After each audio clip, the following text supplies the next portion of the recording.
জামাত ইসলামী হলো মুসলিমদের জন্য সবচেয়ে নিরাপদ জায়গা। এই অমুসলিমদের বাড়ি ঘর, তাদের ধর্মীয় প্রতিষ্ঠানগুলো পাহারা ইসলামী রাষ্ট্র গঠন করতে পারে, তাহলে আপনারাই সবচেয়ে নিরাপদ থাকবেন এই বাংলাদেশে। সংখ্যাগুরু সংখ্যালঘিষ্ঠ বলতে কিছু থাকবে না। জামাত ইসলামী হলো মুসলিমদের জন্য সবচেয়ে নিরাপদ জায়গা। জামাত ইসলামী কারো বাড়ি ঘর তারা দখল করে না, চাঁদাবাজি করে না, কোন মুসলিমের উপর অত্যাচার নির্যাতন করে নাই, বরঞ্চ জামাত ইসলামীর কর্মীরা, শিবিরের কর্মীরাই এই অমুসলিমদের বাড়ি ঘর, তাদের ধর্মীয় প্রতিষ্ঠানগুলো পাহারাদারের ব্যবস্থা করেছে এই জামাত ইসলামী ভাইদেরকে বলবেন, বোনদেরকে বলবেন, জামাত ইসলামী যদি নির্বাচিত হয়, যদি জামাত ইসলামী রাষ্ট্র গঠন করতে পারে, তাহলে আপনারাই সবচেয়ে নিরাপদ থাকবেন এই বাংলাদেশে। সংখ্যাগুরু সংখ্যালঘিষ্ঠ বলতে কিছু থাকবে না।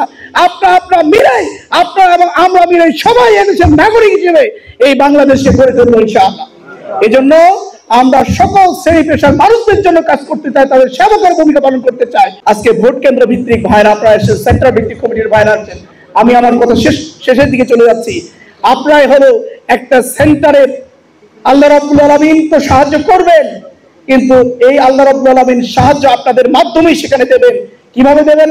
আপনারা এই সেন্টার ভিত্তিক যে কমিটিটা গঠন করা হয়েছে, আমরা বলেছি প্রত্যেকটা সেন্টারে 200 জন ভোট কর্মী থাকতে হবে, যারা জান বাস লড়াকু সেনাপতি হবে, যারা